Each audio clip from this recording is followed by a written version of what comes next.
ವೀಕ್ಷಕರೇ, JTV digital ನಿಮ್ಮೆಲ್ಲರಿಗೂ ಆತ್ಮೀಯ ಸ್ವಾಗತ. ಇಂದು ನಮ್ಮೊಂದಿಗೆ ಕ್ರಾಂತಿವೀರ ಸಂಗೊಳ್ಳಿ ರಾಯಣ್ಣ ಕನಕ ಪ್ರತಿಷ್ಠಾನದ ಅಧ್ಯಕ್ಷರಾದ ಸಿ ರವಿ ಅವರು ಇದ್ದಾರೆ. ಅವರಿಗೆ ನಮ್ಮ ಕಾರ್ಯಕ್ರಮಕ್ಕೆ ಸ್ವಾಗತ. ನಮಸ್ಕಾರ. ಹಾಗೆಯೇ ಕ್ರಾಂತಿವೀರ ಸಂಗೊಳ್ಳಿ ರಾಯಣ್ಣ ಕನಕ ಪ್ರತಿಷ್ಠಾನದ ಖಜಾಂಚಿಗಳಾದ ಕೆ ಶಿವಣ್ಣ ಅವರು ಕೂಡ ನಮ್ಮೊಂದಿಗೆ ಇದ್ದಾರೆ. ಅವರಿಗೂ ಕೂಡ ಕಾರ್ಯಕ್ರಮದ ಸ್ವಾಗತ. ರವಿ ಸರ್, ಬೀರೇಶ್ವರ ದೇವಸ್ಥಾನದಲ್ಲಿ ಪ್ರತಿ ಸೋಮವಾರ ಅನ್ನದಾಸೋಹ ಕಾರ್ಯಕ್ರಮವನ್ನು ನಡೆಸಿಕೊಂಡು ಬರ್ತಿದ್ದೀರಾ. ಇದೀಗ ಈ ಸೇವೆ 77ನೇ ವಾರವನ್ನು ಯಶಸ್ವಿಯಾಗಿ ಪೂರೈಸಿದೆ. ಮುಂದಿನ ದಿನಗಳಲ್ಲಿ ಯಾವ ರೀತಿಯ ವಿಶೇಷ ಕಾರ್ಯಕ್ರಮಗಳನ್ನು ಆಯೋಜನೆ ಮಾಡಿಕೊಳ್ತಾ ಇದ್ದೀರಾ? ನಮಸ್ಕಾರ, ನನ್ನ ಹೆಸರು ರವಿ ಅಂತ. ಕ್ರಾಂತಿವೀರ ಸಂಗೊಳ್ಳಿ ರಾಯಣ್ಣ ಕನಕ ಪ್ರತಿಷ್ಠಾನದ ಅಧ್ಯಕ್ಷರಾಗಿ ನಿರಂತರವಾಗಿ ಸೇವೆ ಸಲ್ಲಿಸ್ಕೊಂಡು ಬರ್ತಾ ಇದ್ದೀವಿ. ನಾವು ಈಗ ಪ್ರಾರಂಭದಲ್ಲಿ ಅನ್ನದಾಸೋಹ ಮಾಡಬೇಕಂತ ಹೇಳಿ ನಮ್ಮೆಲ್ಲ ಪದಾಧಿಕಾರಿಗಳು ಸೇರಿ ಒಂದು ಸಭೆ ಸೇರಿ ಚರ್ಚೆ ಮಾಡಿದಾಗ ನೀವೆಲ್ಲ ಈ ಒಂದು ಕಾರ್ಯಕ್ರಮನ ಮಾಡ್ಲಿಕ್ಕೆ ಸಾಧ್ಯನಾ? ಇದು ಒಂದಿನದ ಕಾರ್ಯಕ್ರಮ ಅಲ್ಲ, 2 ದಿನದ ಕಾರ್ಯಕ್ರಮ ಅಲ್ಲ, ನಿರಂತರವಾಗಿ ನಡ್ಕೊಂಡು ಹೋಗ್ಬೇಕಾಗಿರೋಂಥ ಕಾರ್ಯಕ್ರಮನ ನೀವು ಮಾಡ್ಲಿಕ್ಕೆ ಸಾಧ್ಯನಾ ಅಂತೇಳಿ ನಮ್ಮ ಮುಂದೆ ಪ್ರಶ್ನೆ ಬಂದಾಗ ನಾವಂತೂ ನಮ್ಮಿರ್ತಕ್ಕಂಥ ಪದಾಧಿಕಾರಿಗಳೆಲ್ಲರೂ ಸಹ ಸೇರಿ ಒಂದು ಸಂಕಲ್ಪ ಮಾಡಿದ್ವಿ. ಹಸಿದವರಿಗೆ ಅನ್ನ ಹಾಕುವಂಥ ಕಾರ್ಯಕ್ರಮ, ಈ ಅನ್ನದಾಸೋಹ ಕಾರ್ಯಕ್ರಮ ಮಾಡೋಣ. ಏನಾದರೂ ಕಷ್ಟ ಆಗಲಿ, ಯಾವುದೇ ಕಾರಣಕ್ಕೂ ನಿಲ್ಸೋದು ಬೇಡ ಅಂತೇಳಿ ನಾವು ಪ್ರಾರಂಭ ಮಾಡಿದ್ವಿ. ಪ್ರಾರಂಭ ಮಾಡಿದಾಗಿಂದ ಸಹ ನಮ್ಮ ಜೊತೆಯಲ್ಲಿ ಪ್ರಮುಖವಾಗಿ ಕೈ ಜೋಡಿಸ್ತಾ ಇರುವಂಥದ್ದು ನಮ್ಮ ಶಿವಣ್ಣವರು, ಖಜಾಂಜಿಯವರು ಹಾಗೂ ಬೀರೇಶ್ ಅವರು, ಎಲ್ಲದಕ್ಕಿಂತ ಹೆಚ್ಚಾಗಿ ಮಾನವ ಹಕ್ಕುಗಳ ಸಂಸ್ಥೆಯ ಸಂಸ್ಥಾಪಕರಾದಂಥ ಸುರೇಶ್ ಅವರು ಸಹ ನಮ್ಮೊಂದಿಗೆ ಉಪಾಧ್ಯಕ್ಷರಾಗಿ ಕೆಲಸ ಮಾಡ್ತಾ ಇದ್ದಾರೆ. ಮಂಜು ಅವರು, ಜಗದೀಶ್ ಅವರು, ಮಹಾದೇವ್ರವರು, ಹೀಗೆ ಹಲವಾರು ನಮ್ಮ ಸಹಪಾಠಿಗಳೊಂದಿಗೆ ನಾವು ಶುರು ಮಾಡಿದಂಥ ಈ ಒಂದು ಅನ್ನದಾಸೋಹ ಕಾರ್ಯಕ್ರಮ.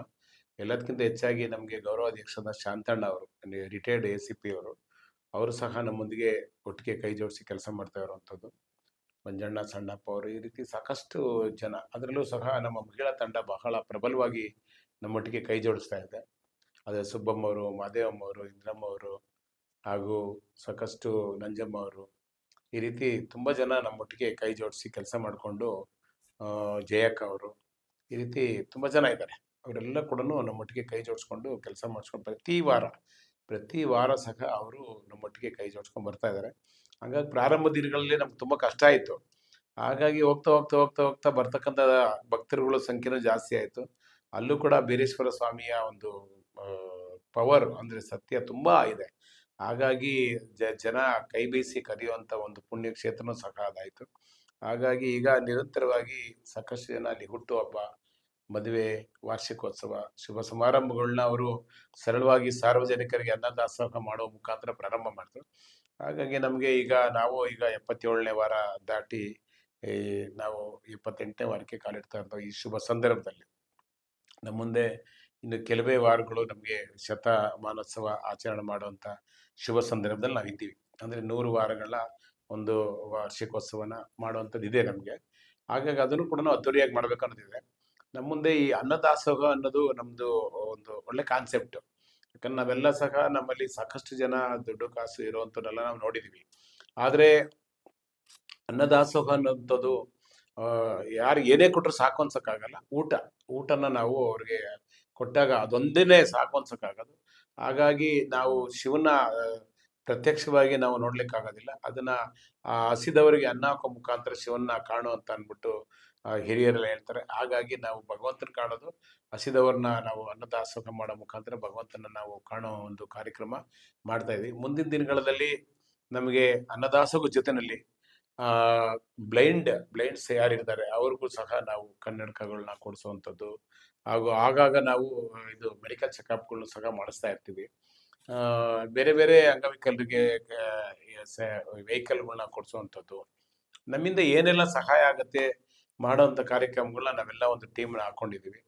ಹಾಗಾಗಿ ಮುಂದಿನ ದಿನಗಳಲ್ಲಿ ಏನಾದರೂ ಅಲ್ಲಿ ಹಾಸ್ಟೆಲ್, ವಿದ್ಯಾರ್ಥಿಗಳಿಗೆ ಒಂದು ಹಾಸ್ಟೆಲ್ ಮಾಡಬೇಕು ಅನ್ನೋದು ಒಂದಿದೆ. ನೋಡೋಣ, ಸಾರ್ವಜನಿಕರು ಯಾವ ರೀತಿ ಸಪೋರ್ಟ್ ಮಾಡ್ತಾರೆ ಆ ರೀತಿಯಲ್ಲಿ ನಾವು ಮುಂದಿನ ದಿನಗಳಲ್ಲಿ ಕಾರ್ಯಕ್ರಮಗಳನ್ನ ಹಾಕೊಂಡು ನಮ್ಮ ಕಾರ್ಯಕ್ರಮ ಏನಿದ್ರು ಕೂಡ ಸಾರ್ವಜನಿಕರಿಗೆ ಅನುಕೂಲ ಆಗುವಂತ ಕಾರ್ಯಕ್ರಮ. ಇದಕ್ಕೆಲ್ಲ ನಮಗೆ ಬೆನ್ನೆಲುಬಾಗಿ ನಿಂತಿರುವಂತರು ಕರ್ನಾಟಕ ರಾಜ್ಯದ ವಿರೋಧ ಪಕ್ಷದ ನಾಯಕರು ಹಾಗೂ ಮಾನ್ಯ ಜನಪ್ರಿಯ ಶಾಸಕರಂತ R. ಅಶೋಕ್ ಅವರು. R. ಅಶೋಕ್ ಅವರು ನಮಗೆ ಪ್ರತಿ ಡೇ ಒನ್ ಇಂದ ಸಹ ಇದುವರೆಗೂ ಕೂಡ ಏನೇ ನಾವು ಕೇಳಿದಂತ ಒಂದು ಕಾರ್ಯಕ್ರಮಗಳಿಗೆ ಸಪೋರ್ಟ್ ಮಾಡ್ಕೊಂಡು ಬರ್ತಾ ಇದ್ದಾರೆ. ಅದಲ್ಲದೆ ತಿರ್ಗಾ ಅತಿ ರೀಸೆಂಟ್ ಆಗಿ ನಮಗೆ ನಮ್ಮ ರಾಷ್ಟ್ರೀಯ ಭಾರತೀಯ ಜನತಾ ಪಾರ್ಟಿ ಅಧ್ಯಕ್ಷರು ಹಾಗೂ ನಮ್ಮ ಬೆಂಗಳೂರು ದಕ್ಷಿಣ ಲೋಕಸಭಾ ಕ್ಷೇತ್ರದ ಸಂಸದರಾದಂಥ ತೇಜಸ್ವಿ ಸೂರ್ಯರವರು ಅವರ ಸ್ವಂತ ಅನುದಾನದಲ್ಲಿ 30 ಲಕ್ಷಗಳ ದೇಣಿಗೆಯನ್ನು ಕೊಟ್ಟು ಅನ್ನದಾಸೋಹದ ಅಡಿಗೆ ಮನೆ ಅದು ನಿರ್ಮಾಣ ಹಂತದಲ್ಲೂ ಸಹ ಇದೆ. ಇನ್ನು ಕೆಲವೇ ದಿನಗಳಲ್ಲಿ ಅದು ಲೋಕಾರ್ಪಣೆ ಸಹ ಆಗುತ್ತೆ. ಹಾಗಾಗಿ ನಮ್ಮೆಲ್ಲ ಸಂಸದರು ಹಾಗೂ ನಮ್ಮ ಶಾಸಕರು ಸಹಯೋಗದೊಂದಿಗೆ ಅವರ ಒಂದು ಮಾರ್ಗದರ್ಶನದಲ್ಲಿ ನಮ್ಗೆ ತುಂಬಾ ಅಚ್ಚುಕಟ್ಟಾಗಿ ಮೂಡಿ ಬರ್ತಾ ಇದೆ. ಹಾಗಾಗಿ ಮುಂದಿನ ದಿನಗಳಲ್ಲಿ ಇವರ ಸಹಕಾರದೊಂದಿಗೆ ಇನ್ನೂ ದೊಡ್ಡ ಮಟ್ಟದಲ್ಲಿ ನಾವು ಅದನ್ನ ಬೆಳೆಸಬೇಕು ಅನ್ನೋದು ಸಹ ನಮ್ಮ ಸಂಕಲ್ಪ ಇದೆ. ಜೊತೆನಲ್ಲಿ ಎಲ್ಲ ಸಾರ್ವಜನಿಕರ ಸಹಕಾರ ಸಹ ನಮ್ಮಲ್ಲಿ ಇದೆ ಮೇಡಮ್. Okay sir. ಕಾರ್ಯಕ್ರಮ ಯಾವ ದಿನ ಮತ್ತು ಎಷ್ಟು ಗಂಟೆಗೆ ಆರಂಭವಾಗಲಿದೆ? ಕಾರ್ಯಕ್ರಮದ ಸಂಪೂರ್ಣ ರೂಪುರೇಷೆ ಹೇಗಿದೆ ಸರ್?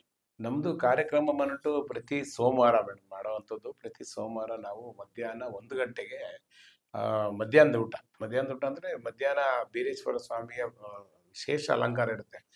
ಅದನ್ನ ನೋಡಕ್ಕೇನೆ ಬರಬೇಕು. ಹಾಗಾಗಿ ನಮ್ಮ ಜೊತೆಯಲ್ಲಿ ನ್ಯೂಸ್ ಚಾನೆಲ್ ಪ್ರತಿ ವಾರ ಸಹ ಅಲ್ಲಿ ನಡೆಯುವಂಥ ಕಾರ್ಯಕ್ರಮಗಳನ್ನ ಬಿತ್ತನೆ ಮಾಡೋ ಮುಖಾಂತರ ಇಡೀ ಕರ್ನಾಟಕ ರಾಜ್ಯದ ಮೂಲೆ ಮೂಲೆಗೂ ತಲುಪಿಸುವಂತ ಪ್ರಯತ್ನ ಸಹ ನಮ್ಮ ಜೊತೆಯಲ್ಲಿ ನ್ಯೂಸ್ ಚಾನೆಲ್ ಮಾಡ್ತಾ ಇರೋದು. ಅವ್ರಿಗೂ ಸಹ ಈ ಸಂದರ್ಭದಲ್ಲಿ ಹೃತ್ಪೂರ್ವಕವಾದ ಅಭಿನಂದನೆಗಳನ್ನ ತಿಳಿಸ್ತಾ ಇದ್ದೀವಿ. ಹಾಗಾಗಿ ಬೇರೆ ಬೇರೆ ರಾಜ್ಯಗಳಿಂದ ಬೇರೆ ಬೇರೆ ಜಾಗದಿಂದ ಈ ಒಂದು ಚಾನೆಲ್ ನೋಡೋ ಮುಖಾಂತರ ಸಹ ಬಂದು ನಮ್ಮ ಒಂದು ಅಲ್ಲಿ ವಿಶೇಷ ಏನಂತಂದ್ರೆ ನಮ್ಮ ಬೀರೇಶ್ವರ ಸ್ವಾಮಿಯ ಸಾನ್ನಿಧ್ಯ ಬಂದ್ಬಿಟ್ಟು ಕನಕಗಿರಿ ಅಂತ ಹೇಳಿ ಪ್ರಖ್ಯಾತಿ ಆಗಿರುವಂಥದ್ದು. ಕನಕಗಿರಿ ಅಂತಂದ್ರೆ ಕನಕದಾಸರು, ಕರ್ನಾಟಕದ ಅತಿ ದೊಡ್ಡ ಕನಕದಾಸರು 45 ಅಡಿ ಅಂದ್ರೆ 100 ಅಡಿ ಬೆಟ್ಟದ ಮೇಲೆ 45 ಅಡಿ ಕನಕದಾಸರು ನಿರ್ಮಾಣ ಆಗಿರುವಂಥದ್ದು. ಹಾಗಾಗಿ ಕನಕದಾಸರು ನೋಡ್ಲಿಕ್ಕೋಸ್ಕರನೇ ಸಾಕಷ್ಟು ಜನ ಬರ್ತಾರೆ ಅಲ್ಲಿಗೆ. ಬಂದಂಥವ್ರು ಆ ಒಂದು ಬೀರೇಶ್ವರ ಸ್ವಾಮಿಯ ಒಂದು ದರ್ಶನವನ್ನು ಸಹ ಪಡೆದು ಪ್ರತಿ ಸೋಮವಾರ ಮಧ್ಯಾಹ್ನ 1 ಗಂಟೆಗೆ ಬೀರೇಶ್ವರ ಸ್ವಾಮಿಯ ವಿಶೇಷ ಅಲಂಕಾರದೊಂದಿಗೆ ಮಹಾಮಂಗಳಾರತಿ ಆದ ನಂತರ ಅನ್ನದಾಸೋಹ ನಡೆಯುತ್ತೆ. 1 ಗಂಟೆಯಿಂದ 2ರಿಂದ 2:30 ಅಷ್ಟೊತ್ತಿಗೆ ಅನ್ನದಾಸೋಹ ಮುಕ್ತಾಯ ಆಗುತ್ತೆ. ಹಾಗಾಗಿ ಈ ಒಂದು ವಿಶೇಷ ಸಂದರ್ಭದಲ್ಲಿ ನಾವು ಈಗ ಒಂದು 4 ವಾರದಿಂದ ಜನಗಳು ಈಗ ಸಾಕಷ್ಟು ಜನ ಶುಗರ್ ಇರ್ತಕ್ಕಂಥ ಜನಗಳು ಸಹ ಅಲ್ಲಿರ್ತಾರೆ, ವಯಸ್ಸಾದವರು. ಅವ್ರು ತುಂಬಾ ಬೇಡಿಕೆ ಬಂದಾದ್ಮೇಲೆ ನಾವು ಸಹ ರಾಗಿ ಮುದ್ದೆನ ಪ್ರಾರಂಭ ಮಾಡಿದ್ವಿ. ಈಗ ಪ್ರಾರಂಭದಿಂದನೂ ಕೂಡ ಅನ್ನ, ಸಾರು, ಹಪ್ಪಳ, ಉಪ್ಪಿನಕಾಯಿ ಹಾಗೂ ಪಾಯಸ, ಬೂಂದಿ ಮತ್ತೆ ಮಜ್ಜಿಗೆ ಈ ಊಟ ಮಾಡ್ಕೊ ಬರ್ತಾ ಇದ್ವಿ. ರಾಗಿ ಮುದ್ದೆನ ತುಂಬಾ ಜನ ಕೇಳ್ತಾ ಇದ್ರು. ಹಾಗಾಗಿ ರಾಗಿ ಮುದ್ದೆನ ಪ್ರಾರಂಭ ಮಾಡಿದ್ಮೇಲೆ ತುಂಬಾ ಜನ ಬರ್ತಾ ಇದ್ದಾರೆ. ನಮ್ಮನ್ನು ಕೇಳ್ತಾ ಇದ್ರು, ಯಾವಾಗ್ಲೂ ಅನ್ನ ತಿನ್ಬೇಕು, ಬಂದಾಗಲೂ ಅನ್ನ ತಿನ್ಬೇಕು, ಅದಕ್ಕೆ ಕಾಯಿಲೆ ಇನ್ನೊಂದಿರೋದ್ರಿಂದ ಸ್ವಲ್ಪ ಬರಲಿಕ್ಕೆ ಕಷ್ಟ ಆಗುತ್ತೆ. ಹಾಗಾಗಿ ಬರ್ತೀವಿ, ಬಂದ್ರು ಕೂಡ ನಮ್ಗೆ ಊಟ ಮಾಡಕ್ ಆಗಲ್ಲ ಅನ್ನೋ ಒಂದು ಮಾತು ಸಹ ನಮ್ಮ ಹತ್ರ ಹೇಳ್ತಾ ಇದ್ದಾಗ ನಾವೇನ್ ಮಾಡಿದ್ವಿ, ನಮ್ಮಲ್ಲಿ ಜಗದೀಶ್ ಅನ್ಬಿಟ್ಟು ನಮ್ಮ ಕ್ರಾಂತಿವೀರ ಸಂಗೊಳ್ಳಿ ರಾಯಣ್ಣ ಕನಕ ಪ್ರತಿಷ್ಠಾನದ ಕಾರ್ಯದರ್ಶಿಗಳು ಜಗದೀಶ್ ಅವರು ಸಹ ಬಿಲ್ಡರ್ ಕೆಲಸ ಮಾಡ್ತಾರೆ. ಅವರೊಂದು ಮಾತು ಹೇಳಿದ್ರು, ನಮ್ಮಿಲ್ಲಿರ್ತಕ್ಕಂಥ ಪ್ರಮುಖರಿಗೆ ಮಾತ್ರ ಒಂದು 50 ಮುದ್ದೆ ಪ್ರಾರಂಭ ಮಾಡೋಣ, ಆಮೇಲೆ ಹೋಗ್ತಾ ಹೋಗ್ತಾ ಆಮೇಲೆ ಆಗುತ್ತೆ ಅಂತ ಅಂದ್ಬಿಟ್ಟು. ನಾನಂಗೂ ಬರೀ ಪ್ರಮುಖರು ಮಾತ್ರ ಮುದ್ದೆ ಮಾಡಿದ್ವಿ. ಇನ್ನ ಬರ್ತಕ್ಕಂಥ ಭಕ್ತಾದಿಗಳ ಹತ್ರ ಎಲ್ಲ ಕೂಡ ನಾವು ಈಗ ಒಬ್ರು ಕೊಟ್ಟು ಒಬ್ರಿಗೆ ಆಗಲ್ಲ ಅನ್ನೋ ಒಂದು ಮಾತು ಹೇಳಿದಾಗ ನಮ್ಮಲ್ಲಿ ಅಲ್ಲಿ ಕೂತ್ಕೊಂಡು ಮಾತಾಡ್ತಾ ಇದ್ದಾಗ ನಮ್ಮಲ್ಲಿ ಸಾಕಷ್ಟು ನಮ್ಮ ಪದಾಧಿಕಾರಿಗಳೆಲ್ಲರೂ ಸಹ ನಾನು 50 ಮುದ್ದೆ ಕೊಡ್ತೀನಿ, ನಾನು 100 ಮುದ್ದೆ ಕೊಡ್ತೀನಿ ಅಂತ ಅಂದ್ಬಿಟ್ಟು ನಮ್ಮ ಶ್ರೀರಂಗಪಟ್ಟಣ ಮಂಜು ಅಂತ DC ಆಫೀಸಲ್ಲಿ ಕೆಲಸ ಮಾಡ್ತಾರೆ. ಅವ್ರು ಸಹ ನಮ್ಮಲ್ಲಿ ಕಾರ್ಯದರ್ಶಿ ಕೆಲಸ ಮಾಡ್ತಾರೆ. ನಾನು ಪ್ರತಿ ವಾರ 100 ಮುದ್ದೆ ಕೊಡ್ತೀನಿ ಅಂತ ಅಂದ್ಬಿಟ್ಟು ಮಂಜುನಾಥ್ ಅವ್ರು ಹೇಳಿದ್ರು. ಆಮೇಲೆ ಯಲಹಂಕದಲ್ಲಿ ಒಂದು ಹಣ್ಣಂಗಡಿ ಇಟ್ಕೊಂಡಿದ್ದಾರೆ ರಾಜೇಶ್ ಅಂದ್ಬಿಟ್ಟು, ಅವ್ರು ನಂದು 100 ಮುದ್ದೆ ಇರಲಿ ಅಂತ ಅಂದ್ರು. ಆಮೇಲೆ ತಿರ್ಗಾ ಇಸ್ರೇಲ್ ಹೋಟೆಲ್ ಒಬ್ರು ರಾಜೇಶ್ ಅಂದ್ಬಿಟ್ಟು ಇನ್ನೊಬ್ರು ಹಣ್ಣಂಗಡಿ ಇಟ್ಕೊಂಡಿದ್ದಾರೆ, ಅವರು ಸಹ ನಾನು 50 ಮುದ್ದೆ ಕೊಡ್ತೀನಿ ಅಂತಂದ್ರು. ಆಮೇಲೆ ಇನ್ನೊಬ್ರು ನಮ್ಮ ಇಲ್ಲಿ ಕಬಾಬು, ಎಗ್ ರೈಸ್ ಅವರು ಇದು ಮಾಡ್ತಾರೆ, ಶಂಕರ ಅಂತ ಅಂದ್ಬಿಟ್ಟು, ಅವರು ಸಹ ನಂದು ಒಂದು 50 ಮುದ್ದೆ ಇರಲಿ, ನಾನು ಕೊಡಿಸ್ತೀನಿ ಅಂತೇಳಿ ಈ ರೀತಿ ಈಗ 500 ಮುದ್ದೆಗೆ ಬಂದು ಎಲ್ಲ ಡೋನರ್ ಅದೆಲ್ಲ ಕೂಡ ನಮ್ಮಲ್ಲಿ ಒಬ್ರು ಮಹಾದೇವ್ ಅಂತ ಅಂದ್ಬಿಟ್ಟು ಅವರು ಮುದ್ದೆ ಮೇಕರ್, ಅವರು ಇಡೀ ಎಲ್ಲ ಕಡೆನೂ ಕೂಡ ಮುದ್ದೆಗಳನ್ನ ತಯಾರು ಮಾಡುವಂತ ಒಂದು ಘಟಕ ಇಟ್ಕೊಂಡಿದ್ದಾರೆ. ಅವರು ತುಂಬಾ ಚೆನ್ನಾಗಿ ಅಚ್ಚುಕಟ್ಟಾಗಿ ಅಂದ್ರೆ ಹೈಜೆನಿಕ್ ಆಗಿ ಮಾಡ್ತಾರೆ. ಅವ್ರಿಗೆ ಮುದ್ದೆ ನಾವು ಯಾರಾದ್ರೂ ಕೂಡ ಮುದ್ದೆನ ಮಾಡಿಸ್ಬೇಕಂತ ಆಸಕ್ತಿ ಇರೋಂಥವ್ರು ನಮ್ಮ ಮಹಾದೇವ್ ಅಂತ ಅಂದ್ಬಿಟ್ಟು ಅಲ್ಲಿ ಇರ್ತಾರೆ, ಅವ್ರಿಗೆ ನಾವು ಆರ್ಡರ್ ಕೊಡ್ತೀವಿ, ಅವ್ರು ತಂದೆ ಅದನ್ನ ತಂದ್ಕೊಡೋಂಥ ಕೆಲಸ ಮಾಡ್ತಾರೆ. ಈಗ ಮುದ್ದೆ ಪ್ರಾರಂಭ ಮಾಡಿದ್ಮೇಲೆ ಅಂತ ಕೂಡ ಎಲ್ಲಾದ್ರೂ ತುಂಬಾ ಸಂತೋಷವಾಗಿ ಬಂದು ಆ ಮುದ್ದೆ ಊಟನ ಮಾಡಿಬಿಟ್ಟು ಆ ಭಗವಂತನ ಒಂದು ಕೃಪೆಗೆ ಪಾತ್ರರಾಗಿ ಹೋಗ್ತಾ ಇದ್ದಾರೆ. ಇದು ನಮ್ಮ ಒಂದು ಪ್ರತಿ ವಾರದ ಕಾರ್ಯಕ್ರಮ madam. Yes sir. Sir Ravi sir, ಈ ವಿಶೇಷ ಕಾರ್ಯಕ್ರಮಕ್ಕೆ ಯಾರೆಲ್ಲ ಗಣ್ಯರು ಕಾರ್ಯಕ್ರಮದಲ್ಲಿ ಭಾಗವಹಿಸಲಿದ್ದಾರೆ ಸರ್? ಕಾರ್ಯಕ್ರಮಕ್ಕೆ ಗಣ್ಯರು ಅಂತಂದ್ರೆ ನಮಗೆ ಮೊದಲನೇ ವಾರದಲ್ಲಿ ಕಾರ್ಯಕ್ರಮನ ಪ್ರಾರಂಭಕ್ಕೆ ಚಾಲನೆ ಕೊಟ್ಟಂತಾನೆ ಮಾನ್ಯ ಆರ್ ಅಶೋಕ್ ಅವರು, ನಮ್ಮ ವಿರೋಧ ಪಕ್ಷದ ನಾಯಕರು. ಅವರ ಒಂದು ಮಾರ್ಗದರ್ಶನದಲ್ಲಿ ಇದುವರೆಗೂ ಮಾಡ್ಕೊಂಡ್ ಬರ್ತಾ ಇದ್ವಿ. ಇದೆಲ್ಲದಕ್ಕೂ ಜೊತೆನಲ್ಲಿ ನಮ್ಮ ಮಾನ್ಯ ಆರ್ ಅಶೋಕ್ ಅವರು ನಮಗೆ ನಮ್ಮ ಒಂದು ಕ್ರಾಂತಿವೀರ ಸಂಗೊಳ್ಳಿ ರಾಯಣ್ಣ ಕನಕ ಪ್ರತಿಷ್ಠಾನಕ್ಕೆ ಕುಮಾರಸ್ವಾಮಿ ಲೇಔಟ್ನಲ್ಲಿ ಹೆಬ್ಬಾಗಿಲು, ಕ್ರಾಂತಿವೀರ ಸಂಗೊಳ್ಳಿ ರಾಯಣ್ಣ ಹೆಬ್ಬಾಗಿಲು ಅಂತ ಹೇಳಿ ಅದನ್ನು ನಿರ್ಮಾಣ ಮಾಡಿಕೊಟ್ಟಂತ ಪುಣ್ಯಾತ್ಮರು ಮಾನ್ಯ ಆರ್ ಅಶೋಕ್ ಅವರು. ಅದರ ಜೊತೆನಲ್ಲಿ ಪೈಪ್ಲೈನ್ ನಲ್ಲಿ ನಮಗೆ ಕ್ರಾಂತಿವೀರ ಸಂಗೊಳ್ಳಿ ರಾಯಣ್ಣ ಆಟದ ಮೈದಾನ, ಕ್ರಾಂತಿವೀರ ಸಂಗೊಳ್ಳಿ ರಾಯಣ್ಣ ಉದ್ಯಾನವನ, ಜೊತೆಯಲ್ಲಿ ಕನಕದಾಸ ಉದ್ಯಾನವನ, ಇದೆಲ್ಲದರ ಜೊತೆಯಲ್ಲಿ ಬೀರೇಶ್ವರ ಸ್ವಾಮಿಯ ಸಾನ್ನಿಧ್ಯದಲ್ಲಿ ಸಾಕಷ್ಟು ಕೋಟ್ಯಾಂತರ ರೂಪಾಯಿ ವೆಚ್ಚದಲ್ಲಿ ದೇವಸ್ಥಾನದ ಮುಂಭಾಗ ಹಾಗೂ ತಡೆಗೋಡೆಗಳು ಹಾಗೂ ಸುತ್ತಮುತ್ತ ಆವರಣದ ಎಲ್ಲ ಕೂತ್ಕೊಂಡು ಈಗ ಊಟ ಮಾಡ್ಲಿಕ್ಕೋಸ್ಕರ ಪೂರ್ತಿ ಶಿರಕಲ್ಲು ಅಂದ್ರೆ ಫ್ಲೋರಿಂಗು ಶಿರಕಲ್ಲಲ್ಲಿ ಹಾಕ್ಸಿ ಭಾರಿ ಅಚ್ಚುಕಟ್ಟಾಗಿ ಮಾಡಿದ್ದಾರೆ. ಯಾರಾದ್ರೂ ಬಂದು ನೋಡಿ ಇನ್ನೊಂದ್ಸಲಿ ಬರ್ಬೇಕಪ್ಪ ಅನ್ನೋ ಅಷ್ಟು ಚೆನ್ನಾಗಿದೆ. ಹಾಗಾಗಿ ಮಾನ್ಯ ಆರ್ ಅಶೋಕ್ ಅವರು ನಮಗೆ ಮಾರ್ಗದರ್ಶಕರು ಹಾಗೂ ನಮ್ಮೆಲ್ಲ ಕಾರ್ಯಕ್ರಮಗಳಿಗೆ ದೇಣಿಗೆಯಾಗಿ ಕೊಟ್ಟಂತ ಪುಣ್ಯಾತ್ಮರು. ಹಾಗಾಗಿ ನಾವು ಇದೇ ಒಂದು ಆಗಸ್ಟ್ 15 ನಮ್ಮಲ್ಲಿ ಕ್ರಾಂತಿವೀರ ಸಂಗೊಳ್ಳಿ ರಾಯಣ್ಣನಿಗೆ 2 ವಿಶೇಷ ದಿನಗಳಿದೆ. ಸ್ವತಂತ್ರಕ್ಕೋಸ್ಕರ ಹೋರಾಟ ಮಾಡಿ ಮಡಿದಂತ ಒಂದು ದಿವಸ ಹುತಾತ್ಮ ದಿವಸ ಅಂತೇಳಿ ನಾವು ಜನವರಿ 26ನೇ ತಾರೀಕು ಅವರ ಹುತಾತ್ಮ ಆಚರಣೆ ಮಾಡ್ತೀವಿ. ಇದೇ ನಮ್ಮ ಕುಮಾರಸ್ವಾಮಿ ಬಡಾವಣೆಯಲ್ಲಿ. ಜೊತೆಯಲ್ಲಿ ರಾಯಣ್ಣ ಹುಟ್ಟಿದ್ದು ಸ್ವತಂತ್ರ ಬಂದಿದ್ದ ದಿನ, ಸ್ವತಂತ್ರಕ್ಕೋಸ್ಕರ ತನ್ನ ಪ್ರಾಣನೇ ಮುಡುವಾಗಿಟ್ಟಂತ ರಾಯಣ್ಣನವರ ಜನ್ಮದಿನ ಆಗಸ್ಟ್ 15. ಆಗಸ್ಟ್ 15 ಅವರ ಒಂದು ರಾಯಣ್ಣನವರ ಜಯಂತಿ ಇಡೀ ದೇಶದಲ್ಲಿ ಮಾಡ್ತಾರೆ. ನಾವು ಸಹ ನಮ್ಮ ಕುಮಾರಸ್ವಾಮಿ ಬಡಾವಣೆಯಲ್ಲಿ ಅವರ ಒಂದು ಚಿತ್ರ ಶಿಲೆ ಇರ್ತಕ್ಕಂಥ ಒಂದು ಸಂಗೊಳ್ಳಿ ರಾಯಣ್ಣ ಹೆಬ್ಬಾಗಲೇನಿದೆ, ಇಡೀ ಕುಮಾರಸ್ವಾಮಿ ಒಟ್ಟಿಗೆ ದ್ವಾರ, ಅದು ಪೊಲೀಸ್ ಸ್ಟೇಷನ್ ಹತ್ರ ಇದೆ. ಆ ದ್ವಾರದ ಒಂದು ದಲ್ಲಿರ್ತಕ್ಕಂಥ ರಾಯಣ್ಣನ ಮೂರ್ತಿಗೆ ಪುಷ್ಪಾರ್ಚನೆ ಮಾಡಕ್ಕೆ ಜೊತೆಗೆ ಮಾಲಾರ್ಪಣೆ ಮಾಡಲಿಕ್ಕೆ ಮಾನ್ಯ ವಿರೋಧ ಪಕ್ಷದ ನಾಯಕ ಆರ್ ಅಶೋಕ್ ಅವರು ಖುದ್ದಾಗಿ ಪ್ರತಿ ವರ್ಷನೂ ಸಹ ಬರ್ತಾರೆ.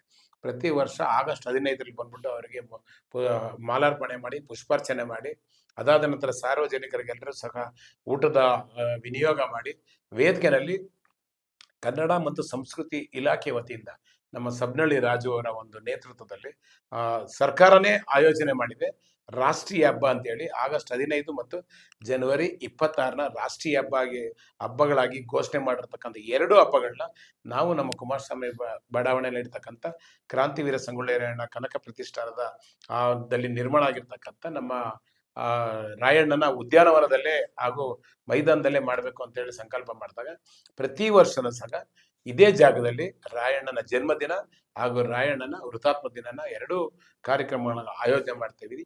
ಇದೇ ಆಗಸ್ಟ್ 15, ಇನ್ನು ನಾಳೆ ಇಲ್ಲ ನಾಡಿದ್ದು ಬೆಳಿಗ್ಗೆ ಕನ್ನಡ ಮತ್ತು ಸಂಸ್ಕೃತಿ ಇಲಾಖೆಯ ಸಹಯೋಗದೊಂದಿಗೆ ಸಾಕಷ್ಟು ಜನಪದ ತಂಡಗಳು ಹಾಗೂ ಹಾಡುಗಾರರು ಹಾಗೂ ಸುಗಮ ಸಂಗೀತ, ಭರತನಾಟ್ಯ, ಗೊಂಬೆ ಕುಣಿತ, ಚಂಡೆ ವಾದ್ಯ ಇವೆಲ್ಲ ಒಂದು ಜನಪದ ಕಲಾ ತಂಡಗಳೊಂದಿಗೆ ರಾಯಣ್ಣನ ಮೂರ್ತಿಯ ಮೆರವಣಿಗೆ ಜೊತೆಯಲ್ಲಿ ವೇದಿಕೆ ಕಾರ್ಯಕ್ರಮನ ನಡೆಸಿಕೊಳ್ಳಿದ್ದಾರೆ ಸಬ್ನಳ್ಳಿ ರಾಜು ತಂಡದವರಿಂದ ಕನ್ನಡ ಮತ್ತು ಸಂಸ್ಕೃತಿ ಇಲಾಖೆಯ ವತಿಯಿಂದ. ಇದರ ನೇತೃತ್ವ ಹಾಗೂ ಅಧ್ಯಕ್ಷತೆಯಲ್ಲಿ ಮಾನ್ಯ ಆರ್ ಅಶೋಕ್ ಅವರು ವಹಿಸಲಿದ್ದಾರೆ. ನಮ್ಮೆಲ್ಲ ಬೃಹತ್ ಬೆಂಗಳೂರು ಮಹಾನಗರ ಪಾಲಿಕೆಯ ನಿಕಟಪೂರ್ವ ಬಿಬಿಎಂಪಿ ಸದಸ್ಯರು ಸಹ ಇದರಲ್ಲಿ ಭಾಗವಹಿಸಲಿದ್ದಾರೆ. ಇದರಲ್ಲಿ ಆಗಸ್ಟ್ 15 ಹಾಗೂ ಗಣರಾಜ್ಯೋತ್ಸವ ದಿನ ಯಾವುದೇ ರಾಜಕೀಯ ಪಕ್ಷಗಳಲ್ಲ, ಎಲ್ಲ ರಾಜಕೀಯ ಪಕ್ಷಗಳು ಸೇರಿ, ಅಂದ್ರೆ ನಾವು ಅದು ಯಾವುದೇ ಪಕ್ಷದ ಧ್ವಜವನ್ನು ಹಿಡಿಯೋದಿಲ್ಲ, ಅವತ್ತು ರಾಷ್ಟ್ರ ಧ್ವಜವನ್ನು ಮಾತ್ರ ಹಿಡಿಯೋದು. ಅವತ್ತು ಆಗಸ್ಟ್ 15 ರಾಷ್ಟ್ರ ಧ್ವಜ, ರಾಷ್ಟ್ರ ಪ್ರೇಮಿ ಸಂಗೊಳ್ಳಿ ರಾಯಣ್ಣನ ಜನ್ಮದಿನ ಅವತ್ತು. ಅದರಿಂದ ಅವತ್ತು ರಾಷ್ಟ್ರ ಪ್ರೇಮಿ ಸಂಗೊಳ್ಳಿ ರಾಯಣ್ಣನ ಅವರ ನೆನಪಿಗಾಗಿ ರಾಷ್ಟ್ರ ಧ್ವಜವನ್ನು ಹಿಡಿದು ನಾವೆಲ್ಲ ಕೂಡ ಇಡೀ ಪದ್ಮನಾಭನಗರ ವಿಧಾನಸಭಾ ಕ್ಷೇತ್ರದಲ್ಲಿ, ಎಲ್ಲಿಂದ ಅಂತಂದ್ರೆ ಹೊಸಕೆರೆಹಳ್ಳಿ ಬಸ್ ಸ್ಟ್ಯಾಂಡ್ ಇಂದ ಸಾವಿರಾರು ಸಂಖ್ಯೆಯಲ್ಲಿ ಬೈಕ್ ರ್ಯಾಲಿ ಇದೆ. ಸಾವಿರಾರು ಸಂಖ್ಯೆಯಲ್ಲಿ ಬೈಕ್ ತಿರಂಗ ಯಾತ್ರೆ ಅಂತ ಅದನ್ನ, ಆ ತಿರಂಗ ಯಾತ್ರೆಯಲ್ಲಿ ಸಾವಿರಾರು ಬೈಕ್ ರ್ಯಾಲಿಯ ನೇತೃತ್ವವನ್ನು ಮಾನ್ಯ ಆರ್ ಅಶೋಕ್ ರವರು ವಹಿಸಿ ಅಲ್ಲಿಂದ ಕುಮಾರಸ್ವಾಮಿ ಬಡಾವಣೆಯ ನಮ್ಮ ಸಂಗೊಳ್ಳಿ ರಾಯಣ್ಣ ಪ್ರವೇಶ ದ್ವಾರವನ್ನು ಹೆಬ್ಬಾಗಿಲು ಅಲ್ಲಿಗೆ ತಲುಪಿ ವೇದಿಕೆ ಕಾರ್ಯಕ್ರಮ ನಡೀಲಿಕ್ಕೆ ಅವರು ಕೂಡ ಭಾಗವಹಿಸಲಿದ್ದಾರೆ. ಅದರ ಅಧ್ಯಕ್ಷತೆಯನ್ನು ಸಹ ಮಾನ್ಯ ಆರ್ ಅಶೋಕ್ ರವರು ಸಾಕಷ್ಟು ಜನಪದ ಕಲಾ ತಂಡಗಳಿಗೆ ಅವ್ರನ್ನ ಬರಮಾಡಿಕೊಂಡು ವೇದಿಕೆಯಲ್ಲಿ ಸಾಕಷ್ಟು ಜನಪದ ಕಲಾ ತಂಡಗಳ ಕಾರ್ಯಕ್ರಮಗಳು ಸಹ ಕನ್ನಡ ಮತ್ತು ಸಂಸ್ಕೃತಿ ಇಲಾಖೆಯ ಸಹಯೋಗದೊಂದಿಗೆ ಸಬ್ನಳ್ಳಿ ರಾಜುರವರ ನೇತೃತ್ವದಲ್ಲಿ ನಡೆಸಿಕೊಳ್ಳಲಿದ್ದಾರೆ. Okay sir. Sir Shivanna sir, ಕಾರ್ಯಕ್ರಮದ ವ್ಯವಸ್ಥೆಗಳ ಬಗ್ಗೆ ಮಾತನಾಡೋಣ. ಕಾರ್ಯಕ್ರಮವನ್ನು ಯಾವ ರೀತಿ ಆಯೋಜನೆ ಮಾಡಿದ್ದೀರಾ? ಎಷ್ಟು ಜನ ಕಾರ್ಯಕ್ರಮಕ್ಕೆ ಬರಬಹುದು? ಆ ದಿನದ ವಿಶೇಷತೆ ಏನಿರಬಹುದು ಸರ್? ಈಗಾಗಲೇ ನಮ್ಮ ಕ್ರಾಂತಿವೀರ ಸಂಗೊಳ್ಳಿ ರಾಯಣ್ಣ ಪ್ರತಿಷ್ಠಾ ಕನಕ ಪ್ರತಿಷ್ಠಾನ ಅಧ್ಯಕ್ಷರಂತ ಸಿ ರವೀಣ್ ಅವರೆಲ್ಲ ಮಾಹಿತಿ ನಿಮ್ಗೆ ತಲುಪಿಸಿದ್ದಾರೆ. ವಿಶೇಷವಾಗಿ ನಾವು ಈ ಒಂದು ಹಬ್ಬನ ರಾಷ್ಟ್ರೀಯ ಹಬ್ಬ ಅಂತೇಳಿ ನಾವು ಆಚರಿಸ್ಬೇಕಂತೇಳಿ ನಮ್ಮ ಸರ್ಕಾರದಿಂದಲೇ ಇದು ಅನುಮತಿ ಸಿಕ್ಕಿದೆ. ಸೊ ಹಾಗಾಗಿ ನಾವೇನ್ ಮಾಡ್ತಾ ಇದ್ರೆ ಇದೇ ಆಗಸ್ಟ್ 15/8/26ನೇ ವರ್ಷದಲ್ಲಿ ಬೆಳಿಗ್ಗೆ ಒಂದು 9:30 ಟೈಮಿಂಗ್ಸ್ ಅಲ್ಲಿ ನಾವು ಈ ಒಂದು ನಮ್ಮ ಪದ್ಮನಾಭ ಕ್ಷೇತ್ರದಲ್ಲಿ ಸುಮಾರು 14 ವಾರ್ಡಿಂದ 14 ವಾರ್ಡಿಂದನೂ ಸುಮಾರು ಒಂದು 1000 ಜನ ಬೈಕ್ ರ್ಯಾಲಿ, ಒಂದು 300-400ರಿಂದ ಎಲ್ಲ ಒಂದು ಯೂತ್ಸ್ ಹುಡುಗರನ್ನ ನಾವು ಸೇರ್ಕೊಂಡು ಒಂದು ಬೈಕ್ ರ್ಯಾಲಿಯಿಂದ ಮಾಡ್ತಾ ಇದ್ವಿ. ಜೊತೆಗೆ ಸಾರ್ವಜನಿಕರು ಸಹ ಅದ್ರ ಜೊತೆಗೆ ಪಾಲ್ಗೊಳ್ತಾರೆ. ಇವೆಲ್ಲ ಸೇರ್ಕೊಂಡು ಒಟ್ಟಾಗಿ ನಾವು ಕುಮಾರಸ್ವಾಮಿ ಪೊಲೀಸ್ ಸ್ಟೇಷನ್ ಹತ್ರ ಬಂದು ಆ ಒಂದು ಜಾಗದಲ್ಲಿ ನಾವೆಲ್ಲ ಸೇರ್ಕೋತೀವಿ. ಅಲ್ಲಿ ಬಂದು ನಮ್ಮ ಕ್ರಾಂತಿವೀರ ಸಂಗೊಳ್ಳಿ ರಾಯಣ್ಣ ಏನ್ ಹೆಬ್ಬಾಗ್ಲಿದೆ ಅಲ್ಲಿ ಮಾನ್ಯ ವಿರೋಧ ಪಕ್ಷ ನಾಯಕರಾದಂತ ಅಶೋಕ್ ಸಾಹೇಬ್ ಬರ್ತಾ ಇದ್ದಾರೆ. ಅಲ್ಲಿ ಬಂದು ಪುಷ್ಪಾರ್ಚನೆ ಮಾಡ್ತಾರೆ. ಪುಷ್ಪಾರ್ಚನೆ ಮಾಡಿದ ನಂತರ ನಮ್ಮ ಒಂದು ಸರ್ಕಾರದ ಕಾರ್ಯಕ್ರಮ ಏನಿದೆ ಆ ಒಂದು ಕಾರ್ಯಕ್ರಮ ಅದೇ ಒಂದು ಜಾಗದಲ್ಲಿ ಸುಮಾರು ಅಲ್ಲಿ ಒಂದು ನಮ್ಮಿಂದ ಒಂದು 1000 ಜನ ಸೇರ್ತಾರೆ. ಅವರೆಲ್ಲ ಸೇರಿದಾಗ ಅಲ್ಲಿ ಒಂದು ಕಾರ್ಯಕ್ರಮನ, ಒಂದು ಅದ್ದೂರಿ ಕಾರ್ಯಕ್ರಮ, ಸರ್ಕಾರದ ಕಾರ್ಯಕ್ರಮ ಇರೋದ್ರಿಂದ ಅದ್ದೂರಿಯಾಗಿ ಒಂದು ಕಾರ್ಯಕ್ರಮನ ವಿಜೃಂಭಣೆಯಿಂದ ಎಲ್ಲರೂ ಸಾರ್ವಜನಿಕರು ಮತ್ತು ನಾವು ಎಲ್ಲರೂ ಸೇರಿ ಒಟ್ಟಾಗಿ ಒಂದು ಕಾರ್ಯಕ್ರಮ ತುಂಬಾ ಯಶಸ್ವಿಯಾಗಿ ಮಾಡಿಕೊಂಡು ಅಲ್ಲಿಂದ ಮತ್ತೆ ಆ ಒಂದು ಪ್ರೊಸೆಷನ್ ಮುಂದಕ್ಕೆ ಕಂಟಿನ್ಯೂ ಆಗಿ ಅದು ಅದೇ ನಮ್ಮ ದಯಾನಂದ ಕಾಲೇಜು ರೋಡ್ ಅಲ್ಲಿಂದ ನೆಕ್ಸ್ಟ್ BDA ಕಾಂಪ್ಲೆಕ್ಸ್ ಹತ್ರ ಒಂದು ಕಾರಂಜಿ ಅಂತೇಳಿ ಒಂದು ಮಾಡ್ಕೊಂಡಿದ್ದಾರೆ. ಅಲ್ಲಿ ಮನೆ ಸಾಹೇಬ್ರು ಎಲ್ಲರೂ ಒಟ್ಟಾಗಿ ಇಲ್ಲಿಂದ ಪ್ರೊಸೆಷನ್ ಹೋಗಿದೆ. ಅಲ್ಲಿ ಒಟ್ಟಾಗಿ ಸೇರಿ ಅಲ್ಲಿ ತಮ್ಮ ಒಂದು ಏನು ಈ ಒಂದು ಸ್ವಾತಂತ್ರ್ಯಕ್ಕಾಗಿ ನಮ್ಮ ಸಂಗೊಳ್ಳಿ ರಾಯಣ್ಣ ಅವ್ರು ಏನು ದುಡಿದಿದ್ದಾರೆ, ಅವರ ಏನೋ ಒಂದು ಚರಿತ್ರೆ ಇದೆ, ಅದನ್ನ ಅಲ್ಲಿ ಮಾನ್ಯ ಸಾಹೇಬ್ರು ಬಂದಂತ ಎಲ್ಲಾ ಒಂದು ಸಾರ್ವಜನಿಕರು ಒಂದು ಭಾಷಣವನ್ನು ಮಾಡ್ಬಿಟ್ಟು ಅಲ್ಲಿಗೆ ನಮ್ಮ ಒಂದು ಕಾರ್ಯಕ್ರಮನ ಮುಕ್ತಾಯಗೊಳಿಸ್ತಾ ಇದ್ವಿ. ವಿಶೇಷವಾಗಿ ಇವತ್ತು ಏನಂತಂದ್ರೆ ಈ ಒಂದು ರಾಷ್ಟ್ರೀಯ ಹಬ್ಬ ಆಗಿರೋದ್ರಿಂದ ಎಲ್ಲಾ ಸಾರ್ವಜನಿಕರು ಹೆಚ್ಚಾಗಿ ಸೇರ್ಕೊಂಡು ಒಗ್ಗಟ್ಟಾಗಿ ಈ ಒಂದು ಕಾರ್ಯಕ್ರಮ ತುಂಬಾ ಯಶಸ್ವಿಯಾಗಿ ನಡೆಸ್ಕೊಳ್ಬೇಕಂತೇಳಿ ನಾವು ನಿಮ್ಮ ಚಾನಲ್ JTV ಚಾನಲ್ ಮುಖಾಂತರ ನಾವೆಲ್ಲರಿಗೂ ವಿನಂತಿ ಮಾಡ್ತೀವಿ. ನಿಮ್ಮ ಅಮೂಲ್ಯ ಸಮಯವನ್ನು ನೀಡಿ ನಮ್ಮೊಂದಿಗೆ ಮಾತನಾಡಿದ್ದಕ್ಕಾಗಿ ಶ್ರೀ ರವಿ ಅವರಿಗೆ ಹಾಗೂ ಶ್ರೀ ಶಿವಣ್ಣ ಅವರಿಗೆ ನಮಸ್ಕಾರ ಸರ್. ಇಂಥ ಜನರ ಪರ ಕಾರ್ಯಕ್ರಮಗಳು ಮತ್ತು ಸ್ಥಳೀಯ ಸುದ್ದಿಗಳಿಗಾಗಿ JTV ಡಿಜಿಟಲ್ ನ್ಯೂಸ್ ವೀಕ್ಷಿಸಿ. ನಮಸ್ಕಾರ.